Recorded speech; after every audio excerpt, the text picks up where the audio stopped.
Hello everyone, welcome back to our channel. अपने NCERT series को आगे बढ़ाते हुए आज हम क्लास 9 का चैप्टर 3 डिस्कस करेंगे, जिसका नाम है ड्रेनेज। आज हम भारत की सारी नदियों के बारे में जानेंगे। दो पार्ट्स में हम देखेंगे हिमालयन रिवर्स को, और जो हमारे प्लेट्यूज से हमने रिवर पढ़ी, और जो हमारी पेनिनसुलर रिवर्स होती है उनके बारे में आज हम डिटेल में पढ़ेंगे। कौन कौन सी उनकी ट्रिब्यूटरी है, किस तरह से वो कहाँ पर जाके अपना फ्लो खत्म करती है, ये सारी चीजें जानने के लिए वीडियो को अंत तक जरूर देखिएगा। जिसने प्रीवियस चैप्टर्स नहीं देखे हैं, चैनल पे विजिट करके सारे चैप्टर्स देख सकते हैं। जो भी हमारे चैनल पे आ रहे हैं, जो भी हमारे इस वीडियो पे आ रहे हैं, लाइक शेयर सब्सक्राइब जरूर कीजिएगा। चैनल के बेल आइकन को जरूर प्रेस कीजिएगा ताकि आगे आने वाली वीडियोस की नोटिफिकेशन आपको मिलते रहे। तो बिना डिले किए चैप्टर स्टार्ट करते हैं। The term drainage describe the river system of an area. जो ड्रेनेज वर्ड है वो डिस्क्राइब करता है उस एरिया के रिवर सिस्टम को। फिजिकल मैप आप अपने सामने रखिए, ये क्लासेस बहुत ज्यादा इंपॉर्टेंट है। डिफरेंट रिवर्स, छोटी छोटी नदियां आके एक जगह मिलती हैं, एक मेन रिवर में मिलती हैं। छोटी छोटी स्ट्रीम्स डिफरेंट डायरेक्शन से आके एक साथ मिलती है और मेन रिवर बनाती है, और एक लार्ज वाटर बॉडी में कन्वर्ट होके बदल के वो लेक और ओशियन तक पहुंचती है इतने सारे पानी को लेके। The area drained by single river system is called drainage basin. और एक रिवर के आसपास जितना भी एरिया होता है, सिर्फ सिंगल रिवर की बात हो रही है यहाँ पे, उसको कहते हैं ड्रेनेज बेसिन। कोई भी अपलैंड, कोई भी प्लेट्यू, कोई भी माउंटेन रीजन हो सकता है किसी भी रिवर को दो पार्ट में डिवाइड करने के लिए। Such as upland is known as water divide. तो इस तरह के अपलैंड को क्या बोलते हैं? Water divide. वो अपलैंड जो एक मेन रिवर को या जो एक रिवर को दो पार्ट्स में डिवाइड कर दे उसे क्या कहते हैं? Water divide. जैसे आप देखिए, ये एक एलिवेटेड एरिया था, यहाँ से कोई रिवर आ रही है, उसने देखा है तो बहुत ऊंचा पार्ट है, तो उसमें आधा पानी इधर आ गया और आधा पानी इधर हो गया। तो ये है वाटर डिवाइड का बेस्ट एग्जाम्पल। आप देख सकते हैं, बहुत अच्छा डायग्राम है ये। वर्ल्ड का लार्जेस्ट ड्रेनेज बेसिन है अमेजन रिवर। और कौन सी रिवर है जिसका लार्जेस्ट बेसिन है इंडिया में? ड्रेनेज सिस्टम देखेंगे इंडिया का, तो इंडिया का ड्रेनेज सिस्टम दो पार्ट्स में डिवाइडेड है, हिमालयन रिवर और पेनिनसुलर रिवर। हिमालयन रिवर वो होती है जो हिमालय के ग्लेशियर से निकलती है, पूरी साल उनमें पानी रहता है। पेनिनसुलर जो रिवर्स होती है उनमें इतना ज्यादा पानी नहीं होता according to Himalayan rivers. Perennial rivers dependent होती है मानसून के ऊपर। जब ज्यादा बारिश होती है, जब मानसून आता है, तो पेनिनसुलर रिवर्स में जो पानी होता है वो बढ़ जाता है। Apart from the originating from the two major physiographic region of India, the Himalayan and the peninsular river are different from each other in many ways. दोनों ही तरह की जो रिवर्स है एक दूसरे के टाइप से बहुत ज्यादा अलग है। बहुत सारी जो रिवर्स है वो पेरेनियल है, इट मीन्स उनमें पूरी साल पानी रहेगा, पूरी साल वो पानी बहेगा। ये रिवर्स पानी रिसीव करती है रेन से, और जो ग्लेशियर्स है वहां से स्नो जब मेल्ट हो जाती है तो वो पानी बह के रिवर्स की फॉर्म में आता है। जो दो मेजर रिवर है हिमालय की, वो है इंडस ब्रह्मपुत्र, जो ओरिजिनेट होती है माउंटेन से, एक शार्प कट से। ब्रह्मपुत्र रिवर इंडिया में एंटर करती है नमचा बरवा से, जो हमने प्रीवियस क्लास में भी देखा था। जो हिमालयन रिवर्स है उनको बहुत लंबा रास्ता ट्रेवल करना पड़ता है सी तक पहुंचने के लिए, और जो हिमालयन रिवर्स होती है वो बहुत ज्यादा इंटेंसिव इरोजनल एक्टिविटी करती हुई आती है। ऊपर से बहुत सारा अपने साथ सेडिमेंट्स कैरी करके लाती है। बहुत सारा उनके साथ सेडिमेंट होता है जो क्या धीरे धीरे वो इकट्ठा करना शुरू कर देती है। जब वो सेडिमेंट्स इकट्ठा करती है तो अपने आप को भी वो बहुत सारी स्ट्रीम्स में बांट रही होती है, जिससे एक बहुत बड़ा डेल्टा बन जाता है। और ये सॉइल जो अपने साथ लेकर आई बहुत ज्यादा फर्टाइल होती है, तो यहाँ पे बहुत सारी वेजिटेशन पाई जाती है। बहुत सारी स्पीसीज, प्लांट, पौधे, जानवर यहाँ पे बहुत सारे पाए जाते हैं। जैसे कि सुंदरबन डेल्टा, जब अपर कोर्स से रिवर आ रही होती है तो उसके पास बहुत सारा लोड होता है, बहुत सारी सिल्ट होती है, सैंड होती है। और जैसे ही वो मिडल फेस में आएगी, जब वो नीचे उतरेगी, जब वो प्लेन एरिया में आएगी, तो आप क्या देखेंगे वो मैच्योर हो गई है। धीरे धीरे उसने अपना जो इरोजनल एक्टिविटी थी वो कम कर दी है, उसका बहाव थोड़ा कम हो गया। अब वो क्या करेगी, अब जो उसके पास सेडिमेंट्स थे उनको डिपोजिट करना शुरू करेगी, तो वो मियांडर्स और ऑक्सबो लेक्स बनाएगी, and many other deposition features वो बनाएगी, जिससे फ्लड प्लेन्स बनेंगे। और हमने देखा कि डेल्टा भी ऐसे ही बनते हैं। तो ये कोई रिवर है, ये जो इसका ये जो जिगजैग पैटर्न है इसे मियांडर बोलते हैं। और अगर यहाँ धीरे धीरे जो उसके पास सेडिमेंट्स थे उसने यहाँ पे इकट्ठा करना शुरू कर दिया। धीरे धीरे आप क्या देखेंगे, पहले ये रिवर इस तरह से बह रही थी, यहाँ पे सेडिमेंट्स इकट्ठा ज्यादा हो गया, तो ये वाला जो पोर्शन है ये अलग हो गया, और फिर रिवर ने इस तरीके से यहाँ पे दूसरा कोर्स ढूंढ लिया बहने के लिए। तो ये ऑक्सबो लेक होगी, ये लोअर कोर्स है जहाँ पे डेल्टा बन रहा है, और ये सोर्स है रिवर का जहाँ से ये रिवर आ रही है, यहाँ पे वो इरोजनल फीचर से आ रही है। Large number of peninsular river are seasonal. ज्यादातर जो पेनिनसुलर रिवर है वो कैसी है? सीजनल है, डिपेंडेंट रहती है, उनका जो पानी है वो डिपेंडेंट रहता है रेनफॉल के ऊपर। ड्राई सीजन में देखेंगे, ड्राई सीजन में इनके अंदर जो पानी होता है रिवर्स में बहुत ज्यादा कम होता है, इनका फ्लो भी बहुत कम होता है। ये बहुत छोटी नदियां होती हैं। हिमालयन रिवर्स बहुत ज्यादा लंबी रिवर्स होती हैं। कुछ रिवर्स इनमें से सेंट्रल हाईलैंड से निकलती हैं और वेस्ट में जाके गिर जाती हैं, मतलब वेस्ट में जाके वो अपना पानी छोड़ती हैं। तो ऐसी कुछ 2 रिवर्स का आप अपना नाम बताएंगे, जैसे कि नर्मदा, तापी। बहुत सारी ऐसी रिवर्स है, मतलब मैक्सिमम रिवर्स जो है पेनिनसुलर रीजन की वो वेस्टर्न घाट से निकलती हैं और बे ऑफ बंगाल में जाके वो गिरती हैं। लेकिन नर्मदा और तापी ऐसी रिवर है जो अरेबियन सी में अपना पानी लेकर जाती हैं। तो हिमालयन रिवर्स के मेन रिवर है इंडस, गंगा और ब्रह्मपुत्र। बहुत लॉन्ग होती है। इन रिवर्स में बहुत सारी और नदियां आके जुड़ती है, बहुत सारी ट्रिब्यूटरीज यहाँ पे आके जुड़ती है, जैसे कि यमुना, चंबल, केन, बेतवा, घग्गर, झेलम, चिनाब, रावी, हुगली, ये सारी क्या है? ट्रिब्यूटरीज है। यही मिलके सब क्या बनाती है? रिवर सिस्टम बनाती है। इंडस रिवर सिस्टम देखते हैं। इंडस रिवर तिब्बत से ओरिजिनेट होती है, मानसरोवर लेक के पास वेस्ट की तरफ बहती है और इंडिया में एंटर करती है लद्दाख से, एक गॉर्ज बनाती हुई ये एंटर करती है। इसकी और भी सेवरल ट्रिब्यूटरीज है, जैसे कि राइट बैंक ट्रिब्यूटरी है, जास्कर, नुब्रा, श्योक और हुंजा। कॉम्पिटिटिव एग्जाम्स में इन रिवर से बहुत क्वेश्चंस आए, तो अच्छे से नहीं कीजिएगा। मैप अपने साथ लेके बैठिए और देखते जाइए कौन सी रिवर कहाँ से निकल रही है और उसको अपने साथ अपने मैप पे प्लॉट करके साथ के साथ देखते रहिए। कश्मीर में आके ज्वाइन हो जाती है। इंडस रिवर बलिस्तान से बहती हुई गिलगित में एंटॉप पर्वत पे जाती है। फिर इसकी और जो मेन ट्रिब्यूटरीज है जो लेफ्ट की तरफ से आती है, सतलुज, ब्यास, रावी, चिनाब और झेलम, जो मिठान कोट में जाके मिलती हैं सारी। पाकिस्तान में है Mithankot. Indus river south west की तरफ फ्लो करती है और अरेबियन सी में जाके गिरती है, जो कराची के पास ये अपना माउथ बनाती है। जो इंडस प्लेन है बहुत जेंटल स्लोप्स होते हैं यहाँ पे। टोटल लेंथ इसकी 2900 किलोमीटर है। One of the longest river है वर्ल्ड की। Indus river system Ladakh, Jammu Kashmir, Himachal Pradesh, Punjab और पाकिस्तान तक फैला हुआ है। डू यू नो आप देखेंगे कि 1960 में इंडस वाटर ट्रीटी हुई थी इंडिया और पाकिस्तान के बीच में, जिसमें इनमें से कुछ रिवर्स का पानी इंडिया के लिए एलोकेट किया, कुछ रिवर का पानी पाकिस्तान के लिए। तो कौन कौन सी रिवर का पानी किस किस कंट्री के लिए हुआ, आप मुझे कमेंट करके बताएंगे। इस पानी का यूज हुआ इरिगेशन करने में पंजाब, हरियाणा के रीजन में, और वेस्टर्न पार्ट जो है राजस्थान का, वहाँ पर ये पानी यूज किया जाता है। अब देखते हैं गंगा रिवर सिस्टम, जिसको हम भागीरथी भी कहते हैं, गंगोत्री ग्लेशियर से निकलती है। अलकनंदा इसमें ज्वाइन होती है देवप्रयाग में, उत्तराखंड में। हरिद्वार में गंगा फिर ये प्लेन एरिया में आ जाती है। ये पूरा आपको मैप दिया हुआ है, ये देखिए, ये है इंडस रिवर। यहाँ से उसकी लेफ्ट बैंक ट्रिब्यूटरी आएंगी, यहाँ से इंडस की राइट बैंक ट्रिब्यूटरीज आएंगी, श्योक, हुंजा, नुब्रा, ये है और ट्रिब्यूटरी, झेलम, चिनाब, रावी, सतलुज। ब्रह्मपुत्र को सोनपुर रिवर बोलते हैं चाइना में। फिर ये यहाँ से नमचा बर्मा से एक टर्न मारती है, दिहांग रिवर जानी जाती है।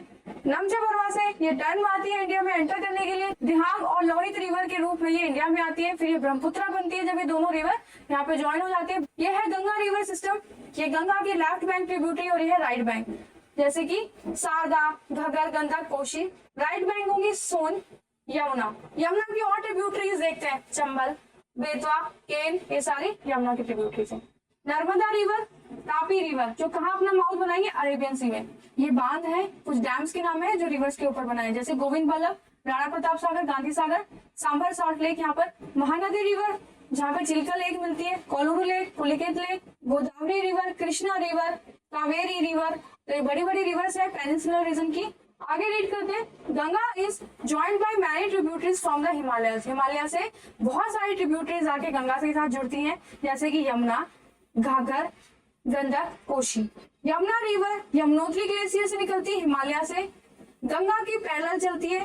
फिर बाद में ये राइट बैंक ट्रिब्यूटरी बन जाती है गंगा की इलाहाबाद में। तो इलाहाबाद में आके गंगा और यमुना जुड़ जाती है। घग्गर, गंडक और कोसी नेपाल से हिमालयन रीजन से निकलती है। ये गंगा की लेफ्ट बैंक ट्रिब्यूटरीज है। इनमें से जो कोसी रिवर है वो फ्लड का एक रीजन है, जो बिहार में फ्लड आती है। इन रिवर्स के साथ इतना ज्यादा सिल्ट होता है, इतना ज्यादा सैंड होता है, इतना ज्यादा सेडिमेंट्स होता है कि ये उसको डिपॉजिट करते करते करते करते अपना रास्ता बदल लेती है, जिसकी वजह से फ्लड प्लेन्स बनते हैं, फ्लड आती है, जो कि बहुत डैमेज करती है लाइफ का, प्रॉपर्टी का, सॉइल को एनरिच भी करती है, क्योंकि बहुत सारे सेडिमेंट्स अपने साथ लेकर आती है। तो एग्रीकल्चर यूज के लिए बेस्ट सॉइल होती है।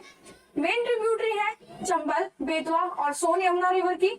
ये बहुत छोटी रिवर है, सेमी एरिड एरियाज में ये फ्लो करती है, ज्यादा पानी इसके साथ नहीं होता। नमामि गंगे एक प्रोग्राम चलाया यूनियन गवर्नमेंट ने रिवर्स को क्लीन करने के लिए, तो नेशनल रिवर गंगा पे यहाँ पे मेन ध्यान दिया गया। 2014 जून में ये फ्लैगशिप प्रोग्राम लॉन्च किया गया। अपनी ट्रिब्यूटरीज को साथ लेके चलते हुए गंगा रिवर वेस्ट बंगाल में एंटर करती है फरक्का चैनल तक, जो कि गंगा का नॉर्दर्न मोस्ट डेल्टा बनेगा। गंगा रिवर वेस्ट बंगाल में आके दो पार्ट में डिवाइड हो जाती है, भागीरथी और हुगली डेल्टाइक प्लेन बनाती है बे ऑफ बंगाल में। फिर उसके बाद ब्रह्मपुत्र रिवर आके से जुड़ जाती है, फिर ये मेघना कहलाती है। एट लास्ट ये गंगा ब्रह्मपुत्र माउथ बनाती है बे ऑफ बंगाल में। सेडिमेंट्स के कारण यहाँ सुंदरबन डेल्टा बनता है। सुंदरबन का जो नाम पड़ा वो सुंदरी ट्रीज से पड़ा, जो मार्श लैंड में बहुत अच्छे से ग्रो करते हैं। ये वर्ल्ड का largest and fastest growing delta है, जिसे हम होम भी बोलते हैं रॉयल बंगाल टाइगर का। गंगा की जो लेंथ है वो 2500 किलोमीटर है। मैप में आप देखेंगे कि कौन से ड्रेनेज पैटर्न को फॉलो करती है। अंबाला वाटर डिवाइड करता है इंडस और गंगा रिवर सिस्टम के बीच में, और जो अंबाला के प्लेन्स है वो सुंदरबन डेल्टा तक फैले हुए, जो कि 1800 किलोमीटर का पूरा एरिया है। लेकिन तो यहाँ पे स्लोप होने के कारण हार्डली 300 मीटर ही इनका एरिया पड़ पाता। अगर देखा जाए तो यहाँ का जो fall of just 1 metre for every 6 kilometre, हर 6 किलोमीटर में 1 मीटर ही यहाँ पे एवरेज आ पाता है। Therefore the river develop large meander, इसलिए यहाँ पे जो रिवर है बहुत ज्यादा मेंडर्स बनाते हैं। ब्रह्मपुत्र रिवर सिस्टम देखते हैं, जो कि तिब्बत से निकलती है मानसरोवर लेक से, जो कि बहुत नियरेस्ट पॉइंट पर जाता है इंडस और सतलुज रिवर के लिए। मतलब इंडस और सतलुज रिवर और ब्रह्मपुत्र रिवर लगभग आसपास जगह से ही ये इनका ओरिजिन है, और इंडिया के आउटसाइड रीजन से ये फ्लो करती हुई इंडिया में नामचा बरवा से यू टर्न मार के इंडिया में एंटर करती है। तो इंडिया में अरुणाचल प्रदेश से गॉर्ज बनाती हुई एंटर करेगी, जहाँ पे ये दिहांग नाम से जानी जाएगी। और जब इसमें दिबांग और लोहित रिवर आके ज्वाइन करेंगी तब ये बनेगी ब्रह्मपुत्र। तो ब्रह्मपुत्र रिवर की ट्रिब्यूटरी कौन सी हुई? दिबांग और लोहित। पहले इसका नाम क्या था? दिहांग। दिहांग में कौन कौन आके ज्वाइन हुई? दिबांग और लोहित। तो अच्छे से याद करिएगा इसे। ब्रह्मपुत्र को तिब्बत में सैंगपो रिवर भी बोलते हैं और जमुना बोलते हैं बांग्लादेश में। तिब्बत में जो ब्रह्मपुत्र रिवर के पास पानी होता है बहुत कम होता है, बहुत ठंडा और ड्राई एरिया होने की वजह से इंडिया में जब ये एंटर करती है तो नॉर्थ ईस्ट रीजन में हमने देखा बहुत बारिश होती है, जिसकी वजह से इसके अंदर का जो पानी है वो एकदम से बढ़ जाता है, और इसके साथ बहुत सारा सिल्ट भी होता है, जिससे कि ये अपने चैनल को भी तोड़ देती है। मतलब अपने जो बैंक्स होते हैं, जो किनारे होते हैं, उनको तोड़ के एकदम से वो असम में फिर ये रिवराइन आइलैंड बनाती है, जिसका नाम था मंजुली आइलैंड। तो हर साल रेनी सीजन में इसका पानी इतना ज्यादा हो जाता है कि ये अपने किनारों को तोड़ देती है और अपने किनारों से बाहर बहने लगती है, जिससे फ्लड आती है, बहुत ज्यादा डिस्ट्रक्शन होता है असम में, बांग्लादेश में। नॉर्दर्न इंडियन रिवर्स में हम देखेंगे ब्रह्मपुत्र रिवर में बहुत ज्यादा डिपॉजिट होने के कारण रिवर बेड बनता है, जो कि मंजुली आइलैंड के नाम से कहलाया जाता है। इसके साथ इतना ज्यादा सेडिमेंट्स होता है कि ये उसकी वजह से हर बार अपना फ्लो करने का जो एरिया है, जिस डायरेक्शन से वो फ्लो हो रही है, उसको भी वो बदल लेती है। पेनिनसुलर रिवर्स के बारे में जानते हैं, जो रेनफॉल के ऊपर डिपेंडेंट होंगी। वेस्टर्न घाट, मोस्टली रिवर वेस्टर्न घाट से निकलेंगी और बे ऑफ बंगाल तक जाएंगी। नॉर्थ से साउथ वेस्टर्न कोस्ट तक ये पहुंचेंगी। मेजर रिवर है पेनिनसुला की महानदी गोदावरी, कृष्णा, कावेरी, जो ड्रेन करेंगे बे ऑफ बंगाल में अपने पानी को। ये सारी रिवर्स डेल्टा बनाएंगी, बहुत स्मॉल वेस्ट से वेस्टर्न घाट्स की तरफ ये फ्लो करेंगी। कुछ और छोटी नदियां भी हैं जो अपोजिट डायरेक्शन में जाएंगी और अपना पानी अरेबियन सी में डालेंगी, जैसे कि नर्मदा, तापी एक ऐसी रिवर्स है जो अरेबियन सी तक जाती है। ये वेस्ट से निकलती है और ईस्ट में फ्लो करती है। जो ड्रेनेज बेसिन होता है पेनिनसुलर रिवर का, वो बहुत छोटा होता है according to Himalayan river. Narmada basin देखते हैं, Narmada rises in the Amarkantak hill से निकलती है मध्य प्रदेश में, फ्लो करती है वेस्ट की तरफ रिफ्ट वैली के थ्रू एक फॉल्ट बनाते हुए। On its way to the sea Narmada creates picturesque location, एक बहुत अच्छी लोकेशन बनाती हुई ये सी से मिलती है, जहाँ पे मार्बल रॉक्स मिलेंगे। जबलपुर के पास ये बे ऑफ बंगाल में जाएगी, मार्बल रॉक्स मिलेंगे जबलपुर में। नर्मदा फ्लोस डीप गॉर्ज बनाती हुई नर्मदा रिवर यहाँ से फ्लो करेगी, जिसकी वजह से धुआंधार फॉल्स यहाँ पे मिलेगा। तो यहाँ पे अपने फ्लो के कारण उसने यहाँ पे वाटरफॉल बनाया। नमामि देवी नर्मदा मध्य प्रदेश की एक स्कीम है जो नर्मदा रिवर के लिए चलाई जा रही है टू कंजर्व दिस रिवर। जितने भी ट्रिब्यूटरी है नर्मदा रिवर की बहुत छोटी है, राइट एंगल से वो आके ज्वाइन करेंगी। जो नर्मदा का बेसिन है वो मध्य प्रदेश से गुजरात तक ही फैला हुआ है। राजस्थान की तरफ बहुत छोटी और कम रिवर है, जिसकी वजह से हम क्या देखते हैं, वहाँ पे पानी की कमी है, रेनफॉल भी कम होती है। तो इस रिवर में बहुत कम पानी है, इसको कंजर्व करने के लिए, बचाने के लिए नमामि देवी नर्मदे प्रोग्राम शुरू किया गया मध्य प्रदेश गवर्नमेंट की तरफ से। तापी का बेसिन देख लेते हैं, ये भी बहुत छोटी रिवर है, सतपुरा रेंज से निकलती है, बेटुल डिस्ट्रिक्ट से मध्य प्रदेश के। रिफ्ट वैली बनाएगी, पैरेलल चलेगी नर्मदा के, बहुत शॉर्ट लेंथ होती है, बहुत छोटा ही उसका बेसिन होगा। गुजरात से महाराष्ट्र और मध्य प्रदेश तक ही ये रहती है, बस अरेबियन सी में जाके फिर ये मिल जाती है। इसकी जो कोस्ट, ये बहुत छोटी कोस्टल रिवर है। कुछ मेन वेस्ट फ्लोइंग रिवर के नाम यहाँ पे दिए हुए, जैसे साबरमती, माही, भरतपुंजा, पेरियार रिवर। ऐसी और भी कोई रिवर अगर आपको याद आती है तो आप यहाँ नाम जरूर बताएंगे। नेक्स्ट देखते हैं गोदावरी रिवर का बेसिन। ये एक लार्जेस्ट पेनिनसुलर रिवर है, वेस्टर्न घाट के स्लोप से निकलती है। नासिक डिस्ट्रिक्ट से महाराष्ट्र में इसकी लेंथ है 1500 किलोमीटर। बे ऑफ बंगाल तक ये जाएगी। ड्रेनेज बेसिन बहुत बड़ा बनाती है। महाराष्ट्र का 50% जो एरिया है वहां तक इसका बेसिन है। मध्य प्रदेश, उड़ीसा, आंध्र प्रदेश तक ये फैली हुई है। Godavari is joint by number of tributaries, इससे आगे ज्वाइन करती है, जैसे कि पूर्णा, वर्धा, प्राणहिता, मंजरा। तो ये सब इसके ट्रिब्यूटरीज हैं, इनको याद रखिएगा। द वेनगंगा और पेनगंगा। लास्ट 3 ट्रिब्यूटरीज जो है वो सबसे बड़ी है। कौन कौन सी? वेनगंगा, पेनगंगा और मंजरा। इसकी लेंथ बहुत ज्यादा है, इसलिए ये बहुत बड़ा एरिया कवर करती है। तो इसको दक्षिण गंगा भी कहते हैं। अगर आपसे क्वेश्चन पूछा जाए कि कौन सी रिवर को दक्षिण गंगा के नाम से भी जाना जाता है, तो आंसर आप गोदावरी रिवर बेसिन को टिक करेंगे। नेक्स्ट ये महानदी रिवर, इसके पार्ट 2 में डिस्कस करेंगे। चैप्टर फिर बहुत लंबा हो जाता है। बड़े बड़े चैप्टर्स हैं, बड़ी क्लास है, थोड़े धीरे धीरे आराम से इनको पढ़ेंगे। कोई भी डाउट आता है तो कमेंट करके जरूर पूछिएगा। चैनल को लाइक कीजिए, सब्सक्राइब कीजिए, बेल आइकन को प्रेस करके रखिए, ताकि जब भी इसका सेकंड पार्ट अपलोड हो आपको वो मिल सके, आपको नोटिफिकेशन पहुंच सके। और भी चैप्टर्स आप देख सकते हैं, साइंस के भी सारे अपलोड कर दिए गए हैं। गवर्नमेंट जॉब नाम से प्लेलिस्ट अवेलेबल है। कोई भी एस्पिरेंट अगर गवर्नमेंट जॉब की तैयारी कर रहा है तो वो वहाँ पे विजिट कर सकता है, फॉर्म फिल कर सकता है। नेक्स्ट वीडियो में इस चैप्टर के सेकंड पार्ट में फिर से मिलेंगे। All the best and thank you.